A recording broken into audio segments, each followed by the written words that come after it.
In an era of renewed great power competition, one question dominates strategic discussions: who really leads?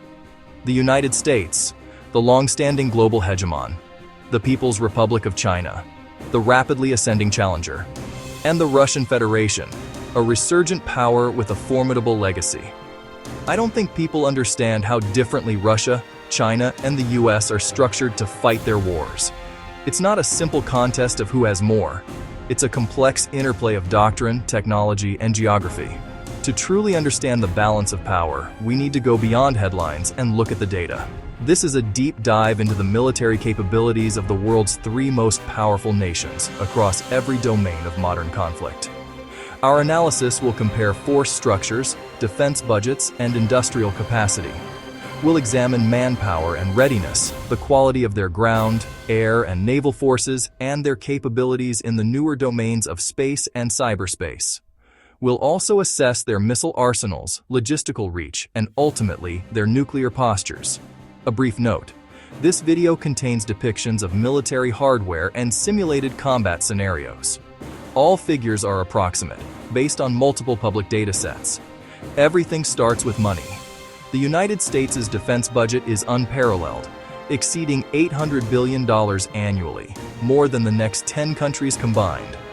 This funds a massive research and development ecosystem and a global procurement network. China's official budget is second, around $230 billion, but when adjusted for purchasing power parity, experts estimate its real value is much higher. This fuels a state-driven industrial base that is now the world's largest shipbuilder and a major producer of advanced aircraft and electronics. Russia's budget, under $100 billion, is significantly smaller and strained by sanctions, but it sustains a capable, export-focused defense industry, particularly in aerospace, air defense, and armored vehicles. A military is only as good as its people. China's People's Liberation Army has the world's largest active force, with over 2 million personnel, primarily conscripts. The U.S. fields an all-volunteer force of 1.4 million, known for its highly experienced and empowered non-commissioned officer corps, considered the backbone of its military. Russia maintains a mixed model of around 1.1 million active personnel, combining professional contract soldiers with conscripts. Readiness is key. U.S. forces have a high operational tempo from decades of global deployments, but this also creates strain. China's PLA is rapidly modernizing its training to be more realistic, while Russia's readiness has been tested and degraded by its ongoing operations. On land, doctrines diverge. Russia still fields the biggest tank-heavy force in Europe, emphasizing massed artillery and armored formations. Its strength lies in sheer numbers of tanks and artillery systems, though many are older Soviet-era models. The U.S. Army focuses on sophisticated combined arms warfare, integrating its advanced Abrams tanks and Bradley fighting vehicles with superior air support, intelligence, and precision-guided munitions. China is in the midst of a massive mechanization drive, replacing old equipment with modern tanks, infantry fighting vehicles, and rocket artillery. Its goal is to create mobile, high-tech ground forces capable of joint operations, particularly in complex coastal and island environments. In the air, the United States remains the dominant power. It operates the world's largest and most advanced fleet of fifth-generation stealth fighters, like the F-22 and F-35. But its true advantage lies in its unmatched support fleet of tankers, transports, and airborne warning and control aircraft, or AWACS. This gives the U.S. Air Force global reach and situational awareness that no other nation can replicate. China's Air Force is rapidly closing the gap. It's mass-producing its own fifth-generation stealth fighter, the J-20, and a host of modern 4.5-generation jets. While still lacking in numbers of support aircraft, its progress is staggering. Russia's Air Force boasts highly maneuverable fighters like the Su-35 and a powerful bomber fleet, but its stealth program, the Su-57, has faced delays, and its overall fleet size and modernization are constrained by its budget. At sea, the numbers tell a fascinating story. In raw hull count, China now has the world's largest navy, with over 370 ships. Its shipbuilding capacity is immense, churning out modern destroyers, frigates, and amphibious ships at an incredible rate. This force is primarily designed to dominate its near seas and deny access to adversaries. However, the U.S. Navy leads decisively in tonnage, experience, and global power projection. Its fleet is built around 11 nuclear-powered supercarriers, floating air bases that can project overwhelming force anywhere on Earth. The U.S. also operates a larger and more advanced fleet of nuclear-powered attack and ballistic missile submarines. Russia's navy is a shadow of its Soviet predecessor but remains potent, focusing on its formidable submarine force, the core of its naval power, and smaller, heavily armed corvettes capable of launching long-range cruise missiles. The rise of advanced missiles is changing the face of warfare. China leads the world in the production and diversity of conventional ballistic and cruise missiles. Its arsenal is specifically designed to hold targets at risk hundreds or even thousands of miles from its coast, creating a formidable anti-access, area denial, or A2AD bubble. This includes so-called carrier-killer ballistic missiles. Russia has also invested heavily in missile technology, pioneering operational hypersonic weapons like the Kinjal and Zircon, and maintains a vast inventory of caliber cruise missiles.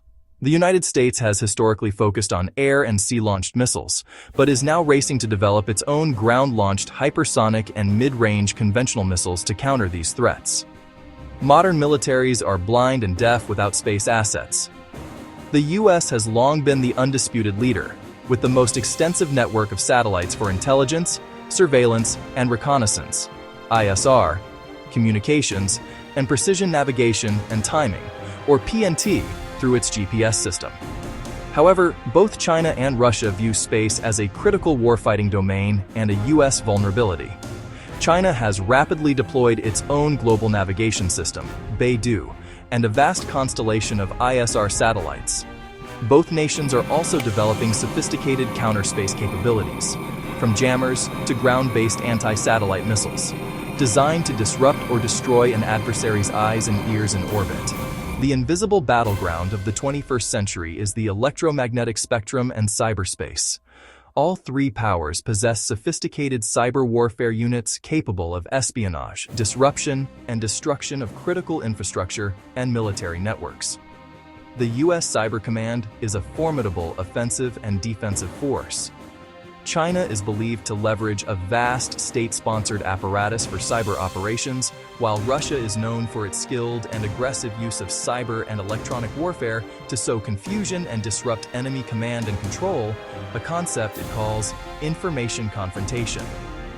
Hardening networks and dominating the spectrum are now as crucial as controlling the seas or the skies. A military can't fight if it can't get there and can't be supplied. Here, the U.S. holds an unparalleled advantage. Its global network of over 750 military bases in 80 countries, combined with the world's largest fleet of strategic airlift and sealift vessels, allows it to project and sustain power anywhere on the planet. Technology and logistics matter immensely. China and Russia, by contrast, have very limited global basing networks. Their logistical chains are primarily designed for regional power projection, defending their homelands and influencing their immediate neighborhoods.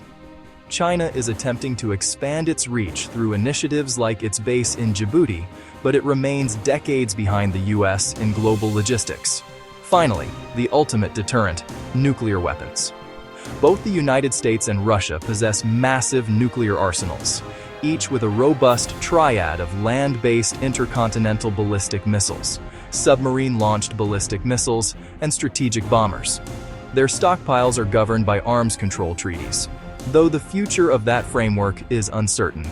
Russia's doctrine places a heavy emphasis on its nuclear deterrent to offset NATO's conventional superiority. China's nuclear arsenal is significantly smaller, but is undergoing rapid modernization and expansion. It is building more silos, deploying new road-mobile missiles, and developing its sea-based deterrent, moving from a doctrine of minimum deterrence to a more robust posture. So who leads? The answer depends entirely on the scenario. In a conflict in the Western Pacific, China's regional advantages in missiles and naval mass would create a formidable challenge for the US.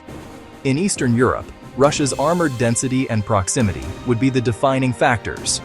But in a prolonged global conflict, US advantages in logistics, global basing, experienced personnel, and its powerful alliance network would likely prove decisive. Power parity is not a single point, but a shifting balance across different domains. It's close in some, unequal in others. It's not just about the size of the force. It's about reach, technology, industrial sustainment, and the political will to use it.